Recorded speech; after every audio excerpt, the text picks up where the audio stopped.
Welcome everybody back to Clearwater Jazz Holiday's Young Lions Jazz Master Virtual Sessions. Brandon Robertson, always good to see you, man. How you doing? Man, I am blessed. I am blessed, highly favored. I'm great. I am doing excellent. Fantastic. Well, we are really happy to have you with us today on a topic that we are calling Creating New Music, Composition, and Charts.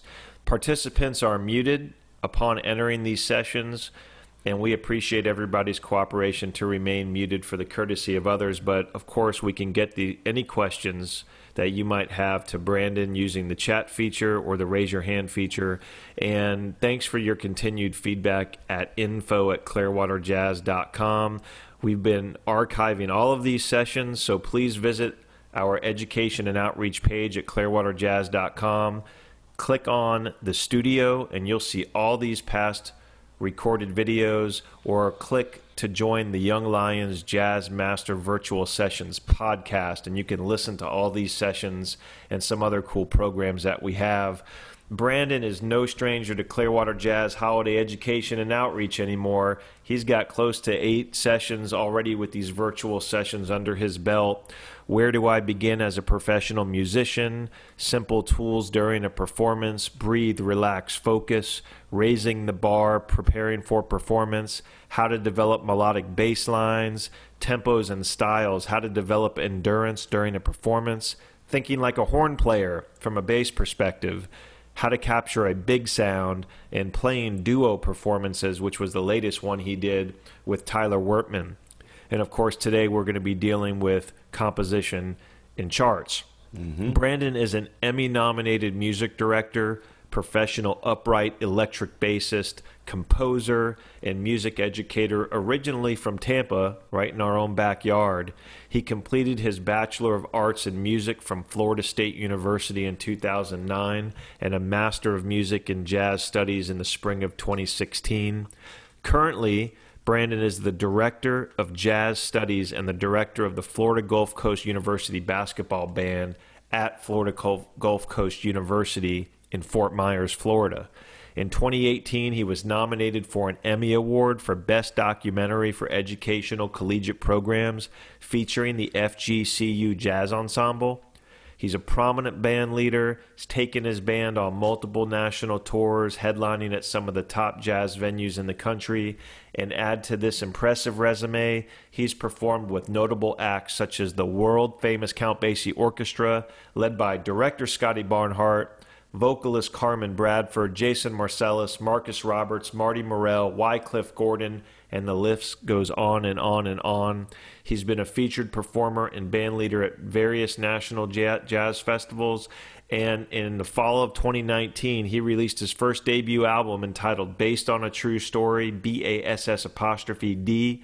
That's his instrument, by the way, Based on a True Story, in the fall of 2019, which reached all the way to number 16 on the iTunes Top 200 release. So check that out. Brandon, it's great to see you, man. Welcome back. The stage is all yours. Thank you, Steve, and thank you everyone who is joining, of course, to the Clearwater Jazz Holiday Foundation, the Al Down and Tampa Bay Jazz Foundation Association. Please, thank you guys so much for always bringing me here. It's a pleasure to always speak to the future youth and also to future musicians and patrons who are enjoying these sessions.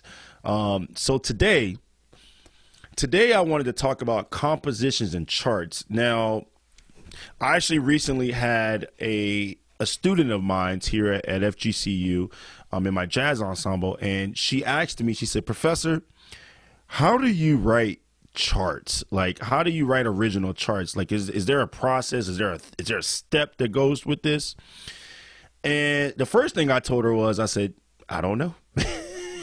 And she's like, "Well, that's not what I was looking for." I was like, well, what I mean by I don't know is I never know what I'm going to write because the idea just comes to me. You know, it's not something that I'm sitting around trying to think about like, oh, I'm going to write a chart today. It's through a life experience. It's through whatever that's going on around me that is inspiring me to want to write something. So I'm going to use an example today. I'm going to use one chart that I did recently, and I'm going to talk about how I went about this process, because this process will be very transferable later down the road for those who are looking to start writing. But I'm going to give you some back history. Okay. When I was 18, I wrote my first blues. It was called Fat Friday, which is also featured on my album based on a true story. Please make sure you go pick that up. So I wrote Fat Friday. I was 18 years old, and it was supposed to sound like a New Orleans blues. Now, when I wrote it, I didn't know how to write out the melody in my head because I was having all these different rhythms. So the first step that you want to do when you're thinking about composition is write out an exoskeleton of what it is that you're hearing. Even if the notation is all jacked up and you have no idea like how to put it together, the idea is there on paper that you can visually see it. You need to visually see it, because sometimes hearing it in your head is one thing, but visually seeing it on paper and interpreting what it is that you're looking at in here is another. Those are two different sensories that you're using. Okay.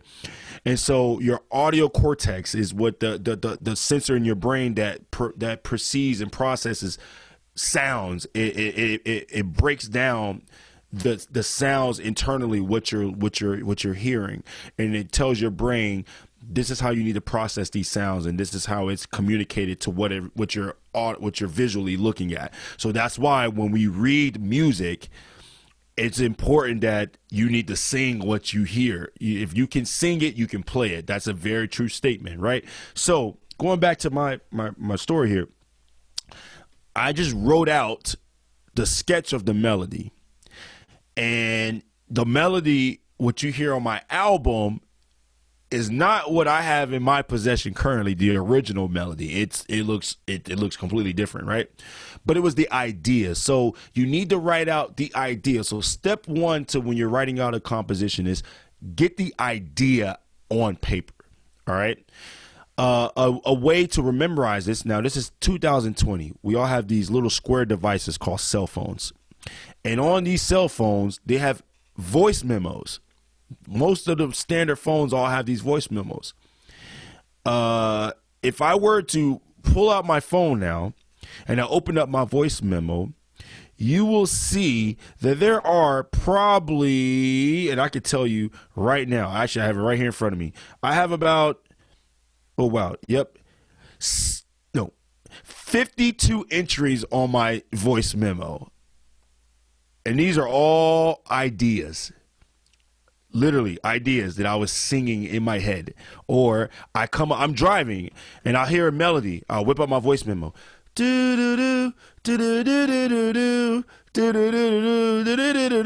Record. Then I go back and then I write it out on paper. Now, the notation might sound wrong. That's okay. I ain't worried about that. I need the rhythm. I need to figure out what that rhythm is. Because when you're writing a composition, the rhythms first, to me, and then this is, other people might have a different perspective, but the rhythms are more important than the notes at first, because rhythmically you want it to make sense. So when you add the notes to it, the notes are complementing the rhythm and it all comes together. But if you don't know what kind of rhythms you want and you're just kind of doing whatever, you're singing, but you're singing all these rhythms all over the place, it's not going to make sense cohesively. No one's going to get it. So on that chart, I wrote down the melody. Then the second thing I did was I sat at the piano. Now, for those who are watching this, you're probably going to say, I don't play piano. That's okay, right? You write out your exoskeleton of your notes, right? And then if you got to sit there and you got to pluck one note at a time, that's okay. But what you're doing is you're piecing it together. You're trying to play out what you're hearing. Now, if you can't play the rhythms that you wrote out on the piano, then there's some disconnect. So now you need to go back and say, well, let me go back and hear what exactly that I'm trying to, or figure out what I'm trying to write out what I'm hearing. And so I took Fat Friday, I took that melody and I put it on the piano. And then since I'm a bass player, I know that I knew how to play the bass note in my left hand. So I just played the root and the fifth in my left hand. Just give me some kind of systematic chord progression that I can hear. So I'm playing through the blues, just the roots and fifth, and I'm plucking out the melody. So now I say, okay, now that I can hear what I'm hearing, I can visually see it on the paper, and I can audibly hear what it is that I'm trying. Now, step number 2, because that was all part of step number 1. Step number 2 is piecing it together. So now you're refining the rhythms. So once you figure out what kind of rhythm you want to do, now go back on that piece of paper, which should be staff paper. It shouldn't be like a regular notebook paper. Use staff paper. And then you're going to go and write in the correct rhythms in the notation how you want it. Since we're in 2020, I'm going to strongly advise that you write everything out on paper first and not through Finale or Sibelius. That should be your very last step. Maybe because I'm old school, but I was taught how to write charts freehand and not on a computer, because what happened 10 years ago is we didn't have them programs. 20 years ago, we for sure didn't have those programs. 30 years ago, didn't even exist. Wasn't even thought of. So all the greats had to learn right off the record. When they wanted to transcribe something, or they had to learn it right off the record. 2020, you have the amazing slowdowner. You have the slowdowner through on YouTube. You have all these different programs and also built in Finale as well, that you can slow down everything. Okay. But if you really want to know the essence and you really want to get to the heart of your chart, write it out, because that is, it's coming from you. It's authentic. It's not something that you're programming. Okay. So number 2, you want to write out the rhythms. And how you would do that is you're not writing out notes. You're writing out rhythm notation. It's almost as if you're writing for a drum part, because when you write for a drum part, you're giving the drummer the rhythms. You're not giving the drummer notes, even though theoretically they might understand the notes that are on the page, but what they're really interpreting is the rhythm, because that's more important on their part. So when you're writing a composition, the rhythm needs to be exactly how it is you're hearing it. So you want to make sure you write it out the way you hear it. So if you're hearing a weird rhythm in your head, then maybe that rhythm isn't the one you need to use, but you need to use something that musically makes sense. Okay. So once you write out the rhythm notation, step number 3 is then you add in the notes. Now, I'm speaking of the melody. So I know that question would have been like, well, what is he talking about? I'm talking about the melody. When you're starting your chart, there's different processes how you go about it. I'm giving you the first process, and that's if you were to have an exoskeleton of a melody but with no chord structures. So I'm speaking of just the melody first. So you want to write it out on paper, right? Then you want to write the rhythm notation. Then once you have the right rhythms, write in the notes that you were hearing. So go back and hear the recording if you recorded yourself, or if you had an actual melody with notes already. Now you go back and add those notes to that rhythm that correct rhythm that you now put on paper. So then now you have a melody. All right, you have a structure, you have a form. So you've already covered 3 out of 5 things. You've already covered the form of the chart. You've already covered the melody of the chart, and you've already covered the roadmap of the chart. Now, what I mean by the roadmap is the way how you want to perform the chart. So you have the form, which is because of the melody, but then how you want to perform it, you've already covered 3 things. So now the second to last part, that 4th thing that you want to go jump into, is chords. Now I have actually done it both ways. I've actually been inspired writing charts based off of a chord progression that I came up with, because sometimes I can hear the chord first before I can hear the actual melody. But then there's times where, like with Fat Friday, I wrote the melody first without the chords. And I didn't realize that melody had more of a blues-ish kind of sound, which resulted me into making it a blues versus just another random chart. Okay, because of the way the way I wrote the melody, and I was hearing it like, this sounds more like a blues. So then I put blues changes over it, and I'm like, oh, okay, it fits. That's what it is. I recently, in the times that we're dealing with right now, I wrote a song that I wanted to dedicate to Breonna Taylor, and I remember driving home from work one night. I was listening to Sirius XM. And I was listening to the CNN podcast, and they were talking about Breonna Taylor and her life, and they were just talking about the injustice and how the officers at the time, this was before the verdict came out recently, but the time that the officers were in charge yet. So I'm listening to this, and all of a sudden I just pulled over. I pulled over on the side of the road, and I started bawling. I started crying profusely because I just couldn't accept that this young lady lost her life the way she did, and it was disheartening. All of a sudden, I caught myself singing a melody in my car, crying, tears rolling down my face, and I started singing this melody. It just like popped in my head. I was like, so I took my phone out because I was still crying. I just took my phone out, and I started singing this melody in my phone. So then I went home that night, and I wrote the melody out. I actually was able to sing the right pitches.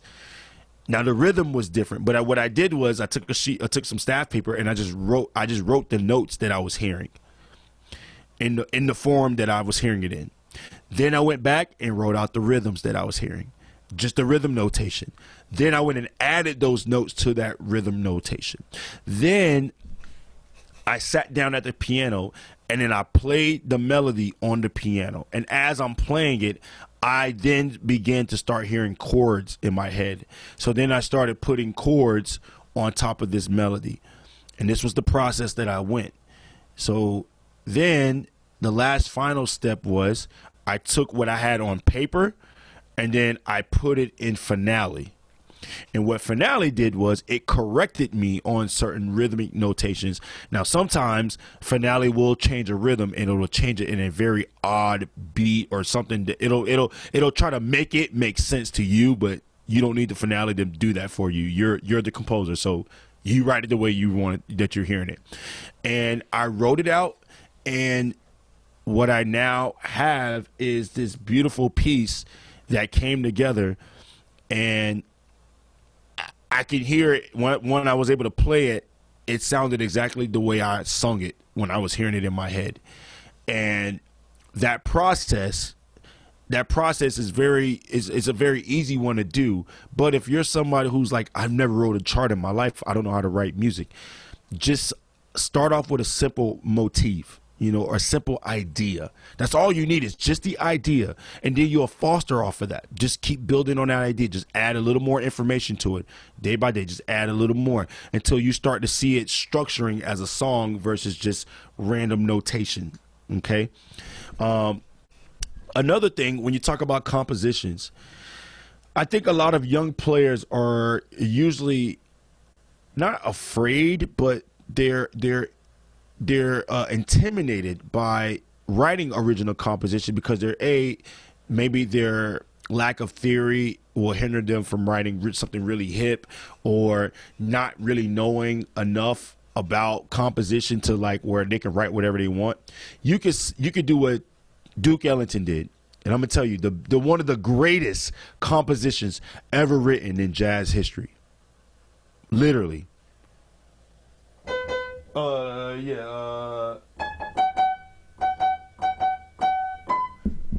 That is the greatest melody you can ever write in the historical content of jazz music. Duke Ellington, Duke's Place, aka C Jam Blues. This man took 2 notes. 2. That's it. Just 2. And it became one of the most worldly, most overly played songs in the entire history of jazz music, right? So my point is, you don't need this super complex melody to write a song. You can just take 2 notes, and it's the feeling behind it. So it's the emotion, it's the emotional connection. So that's the last part of when you're writing a composition. There has to be an emotional connection. You have to have a reason why you're writing it. I would not advise you to try to write music just off of sheer enjoyment of, oh yeah, I just want to, yeah, this is going to be great, and I'm just going to write. That's cool and all, but the audience won't get it. They won't understand it. They'll just hear it as, oh, this is just as nice. This sounds like a nice song. But there needs to be meaning behind it. There needs to be an understanding, right? So all these famous compositions that jazz musicians wrote, there's an understanding. Like, there's a reason why John Coltrane, when he wrote Giant Steps, there's a reason why people don't really venture off on that tune, right? Because Coltrane figured out a new system and a new way of hearing music, and he went and exploited that on that chart.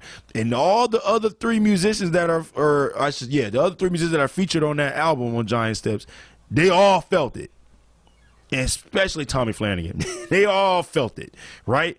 But however, something as complex as Giant Steps, the melody is very simple. Dee doo dee doo dee dee doo dee doo dee doo dee. And you see where I'm going with this?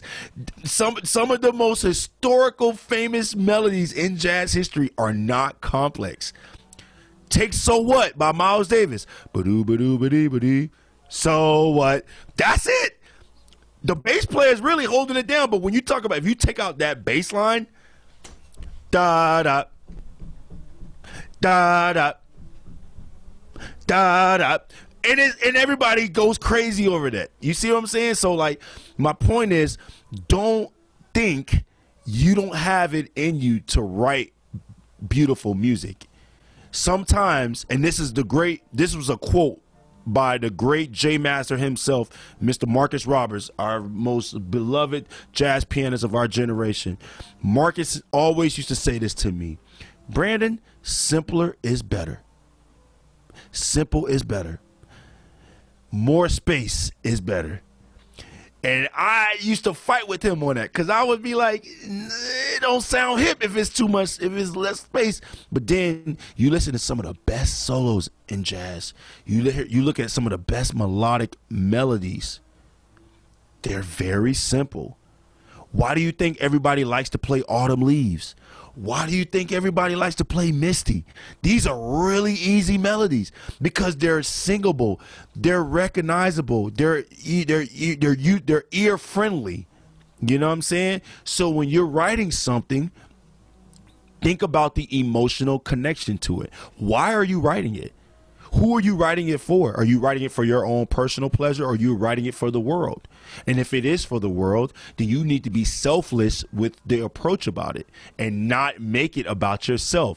And trust me, people will feel and dig that. They will hear that in your music if you approach it that way. If you approach it from a selfish standpoint, they're going to hear it, and people aren't going to dig it. But if you're selfless and you're giving your all, there's a connection there that people can extract from, and they'll tell themselves, wow, I was really able to connect with this piece. I felt it. I felt the emotions. I get it. And that's the whole point of when you're writing a composition. You want them to get it. So that means you don't always have to shove it down people's face that, yes, I have the best chart. That's not the case at all. Sometimes simple gives them time to understand what it is that you're trying to do. So you don't always have to sit there and approach it from a manner of, I gotta play something hip. I gotta play some cool chords. My melody has to be strong, and it doesn't need all that. It really doesn't. I'm sorry, it doesn't need all that. It just needs to be emotionally connected to you. We need to hear you, okay? And so I leave you with this: if you ever get discouraged while you're writing, go and listen to some of your favorite recordings. Go and listen to some good melodies, and listen intuitively. Why is it that that melody resonates with you? Why is it that when you listen to this song, there's a connection with that there's something, there's a meaning that you could take away from? And once you start to understand that principle, that's going to help guide you in whatever you write, because then now you want to approach it from that same standpoint. You want people to have that same feeling about you and your music when you're performing. And I think I'm going to just drop the mic right there on that one. Boom. That was a great one, Brandon. Thank you so much. I'm really looking forward to you coming back with us already, which I'm looking at the calendar now. It looks like you're going to be with us, excuse me, on September 29th. How to Accompany a Vocalist. What are your thoughts for that session? So I'm working on right now trying to hook up a vocalist to join me with that, because I think it'll be a really great segue to hear from an actual vocalist what they like about having someone to accompany them. And it doesn't necessarily have to be bass. We're talking just any instrument. It could be drum, sax, trumpet, guitar, whoever, or another vocalist. Like, how does another vocalist accompany another vocalist without it sounding like more like an a cappella group, but as a duo? Like, how do y'all, there's different configurations. So what I'm gonna talk about is the appropriate things that you should do behind a vocalist, because I do think there are some inappropriate things that instrumentalists do.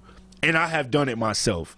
I have been victim of, playing too loud to where the vocalists couldn't hear themselves, even though they're mic'd. And I never understood that. But I've been told that. But then after being explained to me, I was like, oh, okay, I can see why that's the case.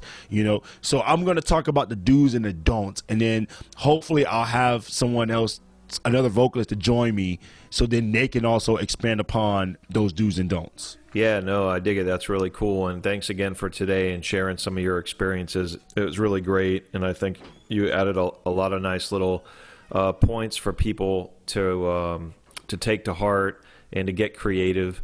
Why don't you also take an opportunity just real quickly? It's been really cool watching the evolution of your Soul Hour series. Oh yeah. Yeah, why don't you take a moment just to let people know like what that is, and if they're interested in finding it, where to go. Sure. Oh, well yeah, thank you for letting me give that plug in. So during this pandemic, as you all know, I was a professional touring, busy gigging musician before COVID happened.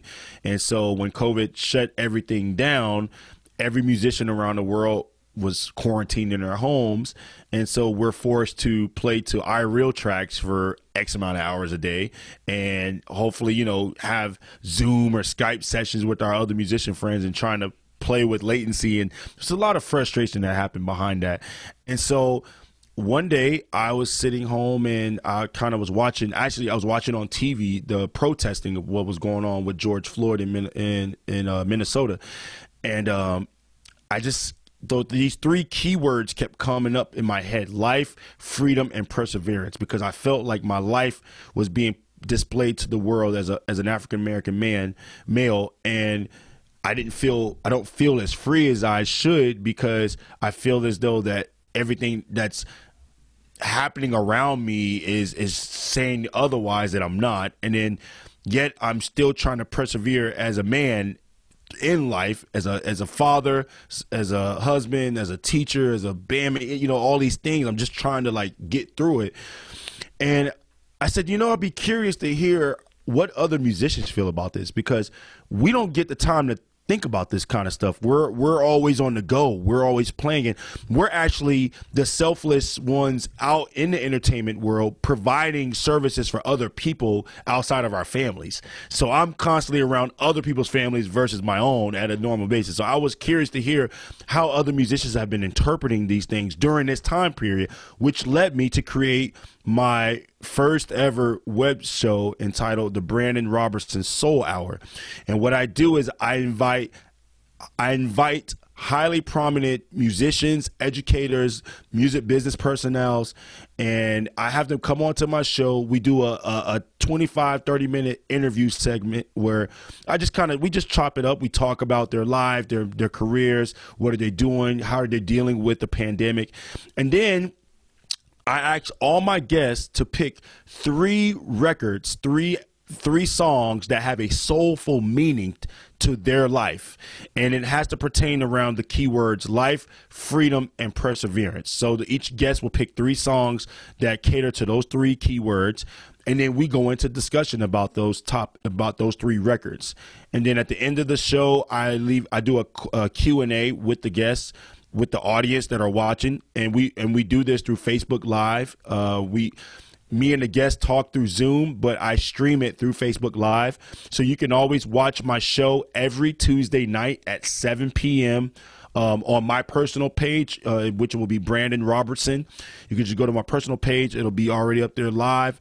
And like next week, I have Warren Wolf, vibraphonist Warren Wolf. I'll be interviewing him.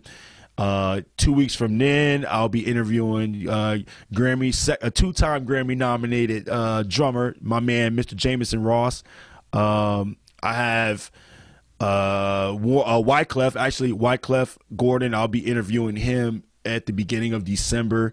So I have quite a few personnel. Most recently, I interviewed Jason and Delphio Marsalis.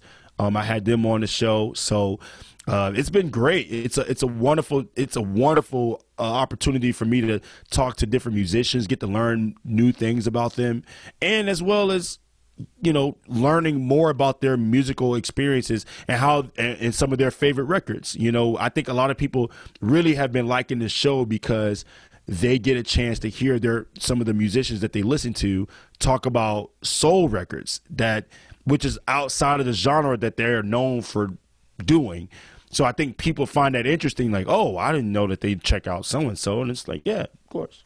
So, yeah, that's the whole premise of the show. Yeah, no, well, congratulations on sort of the ingenuity and the success and putting that out there. It's been really fun to watch it evolve. And I just think it's, as difficult as it is in this environment and this climate, it is also inspiring to see how people are connecting and finding creative ways to share ideas and discuss. And, same for us with this. You and I may have met in a different circumstance much later, but, the things that we're doing here with these programs have brought us together to do these things. And I just, if there's anything, I find that to be inspiring and exciting to build upon and focus on. So thanks for being part of it, and thanks for doing the Soul Hour stuff. It's really cool. So thank you. I just want to remind people to take advantage of these great resources in the studio and our podcast. I want to give a shout out to the sponsors of those resources. Blue Water Wealth Management at Steward Partners. They sponsored the studio where you can watch all of these recordings, including the recording of today's session, which will be up in the studio shortly.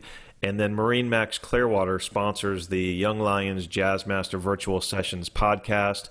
We've gotten a lot of listeners to the podcast. It's been really exciting to watch that grow. I think there's over 130 episodes that not just these virtual sessions, but also sessions from the Stop Time series with Frank Williams, which is a history of jazz focused session. And it's been really, really neat to see listeners from well outside of the Tampa Bay area and outside of Florida participate and take advantage of that. So for those watching this later, you could also listen to it on the podcast. So, all right, well, I think that's all in a good day's work. What do you think, Brandon? I think we did a good job today. Man, you did an excellent job today. I mean, without you guys' help too as well. So, and I do want to say this too. If you could, for those who, when we mentioned about the Soul Hour, I do have a YouTube channel that has all the past episodes. If you want to go back and watch those interviews, it's on YouTube and it's under Brandon Robertson Soul Hour web series. Please subscribe to my YouTube channel. Cool. Yep, we'll definitely do that. And on behalf of the Clearwater Jazz Holiday Foundation and all our partners, thank you everybody who has been regularly attending and watching and listening after the fact. We appreciate it very much. We hope you're finding good use for this growing treasure. And, stay safe out there. Be well. Keep playing. And, Brandon, we will see you soon. Yes, sir. I'll see you guys later. And also, thank you again so much for the wonderful job you all have been doing and providing, especially in that area. I've been hearing crazy things about the budget cuts that are occurring around the Hillsborough County area. So the fact that you guys are standing strong against the test of times with what we're dealing with, I commend you all for holding it down. So thank you all. I should be thanking you all for keeping us musicians hope, giving us hope. So thanks, we man. appreciate it. It means a lot.